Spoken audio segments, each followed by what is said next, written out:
అంటే కృత్తికా నక్షత్రం 2, 3, 4 పాదాలు. అదే విధముగా రోహిణి నక్షత్రం 1, 2, 3, 4 పాదాలు. మృగశిర నక్షత్రం 1, 2 పాదాలు. ఈ జాతకులు, ఈ రాశి యొక్క జాతకులకి ఆదాయం 11 వంతులుగా ఉంటుంది. వ్యయం వచ్చేసి 5 వంతులే ఉంటుంది. ఈ జాతకులకి ఈ సంవత్సరం బాగా కలిసి వస్తుంది. వృషభ రాశి జాతకులకి ఆదాయం 11 వంతులు ఉంటే వ్యయము 5 వంతులు ఉంటుంది.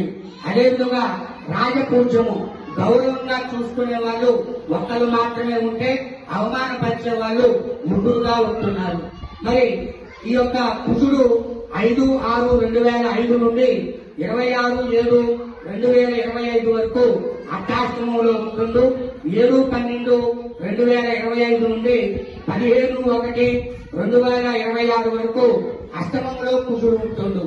గురువు 8/5/2025 వరకు జన్మంలో ఉంటుండు. వృషభ రాశి వారికి ఈ యొక్క గురుగ్రహ అనుగ్రహం ఉంటుంది.